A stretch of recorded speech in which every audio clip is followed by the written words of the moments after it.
guys, so it's time for a book haul. To jump straight in, the first book on top of my pile is the one that came most recently actually, and I pre-ordered this. It is Chimamanda Ngozi Adichie's new book, Dear Aijawel, or A Feminist Manifesto in 15 Suggestions, and this is from Fourth Estate. It is a really gorgeous little hardback book, and the actual hardcover is a lovely bright orange, and it's not very long at all actually. It's just around 61 pages. So another one a bit like We Should All Be Feminists. It's really light and consumable, and I'm really excited for this little one. I'm assuming from the title it's actually kind of building on the sentiment of We Should All Be Feminists with a more active outlook on kind of how to be a feminist or what issues feminists should consider, but I haven't read it so I can't comment yet. I then picked myself up a collection of short stories, and this is The World and Other Places by Jeanette Winterson. I've read 3 of Jeanette Winterson's novels and adored each and every single one of them.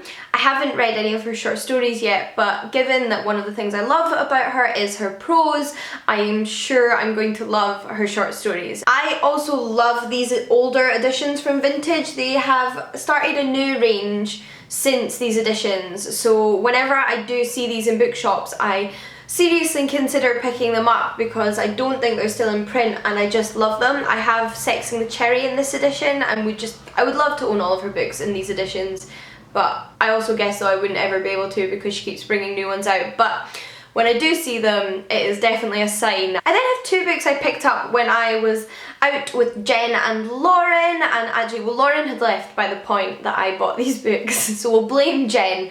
But the first one is a collection of poetry, and that is Don't Let Me Be Lonely, an American lyric by Claudia Rankine. I read Claudia Rankine's Citizen recently and adored it. This is a collection of her poetry that she wrote before Citizen.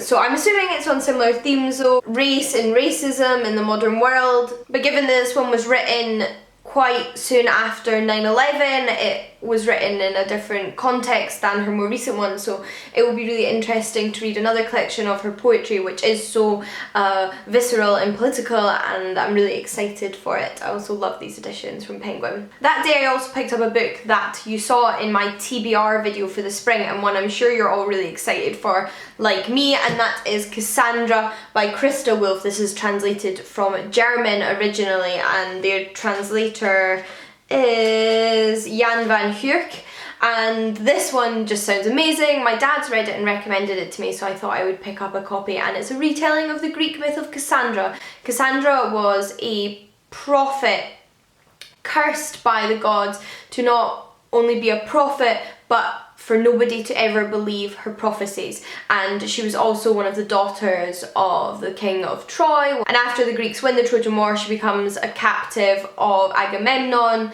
who is married to Clytemnestra. A lot happens, very dramatic, very interesting character of mythology, and I really can't wait for this one. I then have a book that was given to me by Jen, and that is The Invention of Angela Carter, a biography, and Jen was reading this and really enjoying it, and also happened to have 2 copies, so she very kindly gave me her spare copy, and if she says it's good, I'm sure it is. I love what I've read of Angela Carter's fiction, so it will be really interesting to hear more about her life. She was born in England in 1940, so that's where her story begins, and much more than that I really don't know, but soon will, presumably. I then have a book that was sent to me by the publishers, and I am so excited for this, guys. It is Green Rider by Kristen Britton. This is a fantasy novel with magical horses.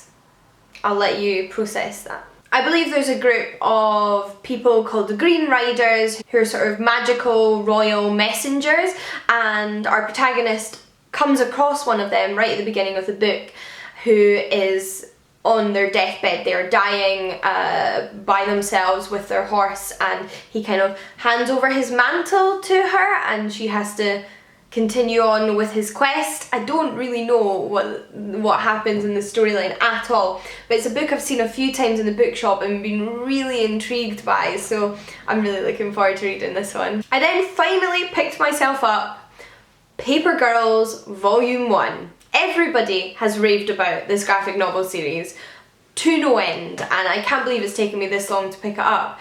I'm so glad I finally did though, because I've already read this one, and guys, 5 out of 5 stars. Such a good comic book graphic novel series. I need the second one already. It is set in the 1980s. It's about a group of 4 paper delivery girls when some really weird stuff starts to happen. I'd probably describe this as falling into the science fiction genre, and it's been compared a lot to Stranger Things, and that comparison could not be more accurate. I think that really sums up the feeling that this graphic novel has. So I think if you like Stranger Things and are interested in or already enjoy comic books and graphic novels and haven't checked this one out, do so. I also really like the artwork. If you like things like Saga and the artwork in that, then you'll probably like this. Lastly, I have 2 non-fiction books. So the first one came in like cellophane. This is Seneca's Letters from a Stoic. This is some ancient Latin literature in the Penguin Classics edition. Like I've mentioned time and time again, I'm a Greek historian. Most of what I have chosen to study throughout my academic career has been to do with the Greeks. I have, however, come in contact with the Romans and Latin literature, but certainly I haven't as well versed in it. So I'm not actually terribly familiar with the work of Seneca. I've read snippets, but that's about it. The only real reason I've read bits of Seneca is when I've studied the Stoics, and the Stoic school of philosophy was originally a Greek school of philosophy that Seneca later lived by, but obviously he preserved some of their values in his work, so it is a good way to learn about the Stoics, even if he's writing a little bit later than when the philosophical school originally formed. I didn't necessarily pick up to learn about the Greeks though. I just hear a lot of people talk about Seneca, even in relation to the modern world, and I wanted to have read it. I wanted to know what people were referencing. I just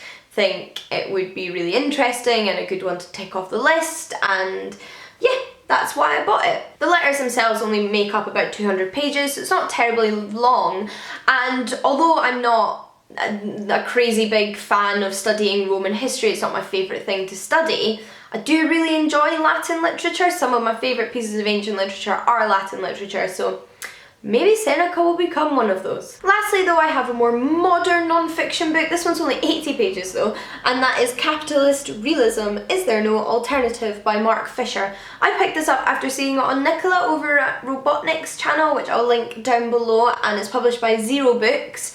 I just thought this sounded really interesting and in a really short format, so how could I say no? I believe it takes on the world after the time of the destruction of the Berlin Wall and looks at the way in which capitalism has become the most dominant form and accepted form of economic system in the Western world, and whether it is the most viable and practical system and what are the alternatives, maybe how you would go about changing things. I don't know, I haven't read it, but I have no excuse because it's tiny. But those are all of the books I had to show you. I feel like a nice interesting selection there, and ones that I really want to get to very soon, but isn't that true of all book hauls? Do let me know if you have any thoughts on the books I've mentioned in this video, and until next time guys, happy reading. I'll see you all again soon. Bye!